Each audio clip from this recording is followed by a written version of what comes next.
Um, Hi. I'll just start. After I left school, I did a semester of art college, then travelled around Europe for 9 months.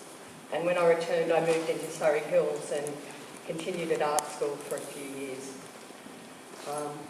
These were amazing times, the late 80s, early 90s. I was living at Brumby Street, hanging out at the Palace Hotel, taking drugs and going crazy with the most incredibly colourful and creative group of lost souls.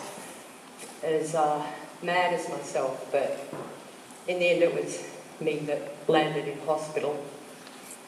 Life went on and continued to be mad, and I look back at how rich and fantastic it was and feel so fortunate to have known such incredible, creative, passionate people.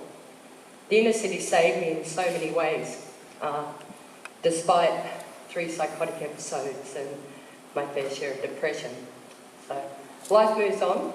I live in Canberra now with a wonderful man and our 2 kittens who we dote on and treat like daughters. I have to say I still battle in so many ways. My anxiety still makes me stumble and makes it near impossible for me to kind of function in the world. And this is trauma. It took so long to recognise that because the mental health system catches crazy young kids like me and happily gives us a label, which is fine. I'm proud of my label. The only disadvantage is it stopped me from looking at my past and asking why. And all of that was an introduction to the theme of this piece, which is adoption, which is a crazy thing to come to terms with. And I don't know if I can help you understand these things, but let me try. I grew up in a tribe. It was a swimming club, and my memories of childhood show me images of children running on the grass and laughing and kissing in dark corners and doing lap after lap of a 50-metre pool and spending every weekend arm wrestling at carnivals around the city, waiting for our races to be called. It was so wonderful, such great friends. I was young when this happened, maybe 8. Tanya was my best friend, and we're up the back of the pool, near the baby's pool. She was a year older, and we fought over something. She's across from me, a distance away, and she yells with the venom of a child, "No wonder your mother didn't want you." In the lounge room at home with my brother and mother, and she says, "You know you're adopted, don't you?" It's a crazy question. Of course I knew. I always knew. And yet, this is the only one of these awkward conversations I remember.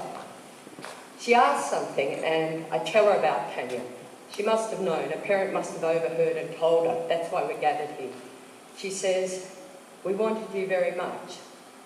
And then, I'm not sure if this happened or not, but I think my brother said something. And she said, "Your mother couldn't look after you." It's the only time she's mentioned that other mother. It's always awkward, this adoption stuff. It's never mentioned, it's just always awkward. And if I hear the word adoption, the anxiety cripples me. But I'm young and I don't know it's anxiety. All I know is there's shame. Somehow I'm not good enough. Somehow she didn't want me. My mother didn't want me. And this is what we carry as small kids. We never say a word and we hide it from ourselves and pretend everything's normal. But somehow, as a little child, you know you're wrong. There's something wrong with you because your mother didn't want you. The years go by and you start to change with puberty. And you drink and smoke at a young age, I guess 14. And then you're 15 and your mother's going crazy because she can't control you and she must control you. Her marriage is a mess, but she can't allow herself to think of that, of the husband that cheats and drinks more than he should. All she does is scream at you because she can't control you, and you are willful, and you cut your hair too short, and you wear the wrong clothes. You look like a boy and will not be like her. And then the pot comes along, and you go deep inside and get lost in that place. And you wonder why they're all angry, because you're trying to be good, but they all think you're bad.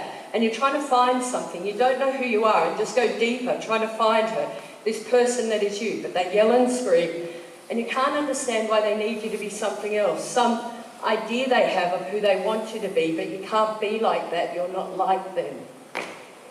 And the pain from that truth is tremendous. Okay. You loosen up now. Look, I know it's a bit like Friday the 13th. This is a picture of me with my kittens. So, having trouble here. The ear thing's gone weird. Okay.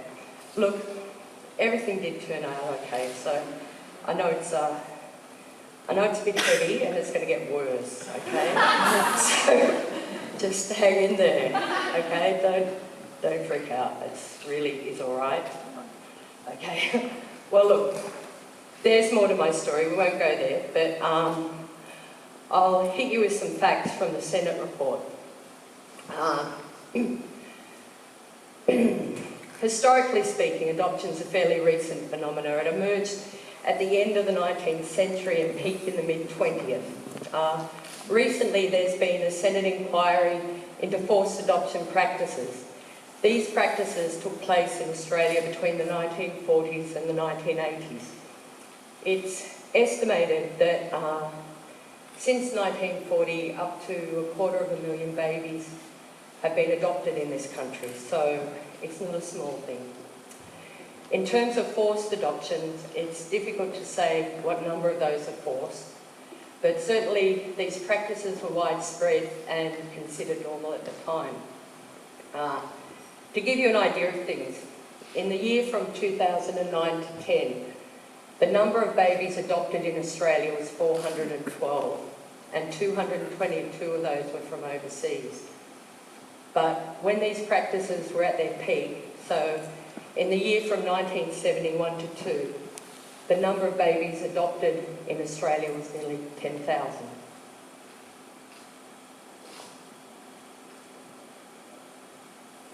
We have to imagine a woman unable to conceive, and the pain of being infertile when all she wants is to mother a child.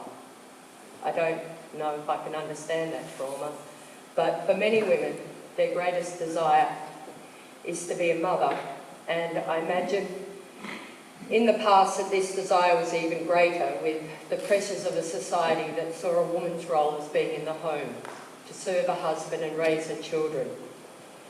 If you weren't a mother, you weren't a woman, you'd failed. Then a baby's put in your arms. You hold it and it stops crying. It looks into your eyes with trust, and you tell yourself that you couldn't conceive because this baby is yours. This small baby that needs a good home with good parents who can provide for it, parents who can love it and give it everything. And you promise you'll be a good mother. You already love this baby more than anything. This is your baby. You'll give it everything, and it will grow, and it'll be the perfect child. She loved so deeply, and the pain was so great, the pain of her trauma, so overwhelming that it had to be hidden from herself. Everyone knew the babies had been given to her, and she had to prove this was the right thing to do. She needed to show that she was a good mother with all that that entailed, and she needed to show that she was their mother and no one else. And thwarted desire is a horrible thing. In the moments things go wrong, in the moments they're not behaving in the way that they should. And to be honest, I can only guess at what went on for her. I know she hurt. So many things hurt. She hurt as I fought against her forcing me into a shape but it was a shape I couldn't fit. Look, I really am bumming you out, aren't I? Look, this is a lot of cuteness goes on at home. This is River. So I just want you to focus on the kitten. Everything's okay. Well, look, this ear thing's still giving me grief. Look, we'll continue with the story. Now we get to the mothers. These are the women who had their babies taken. Most of them were pretty young when it happened. I don't know how to approach this, so I'll just put on some music and let you read some facts. I'll be back.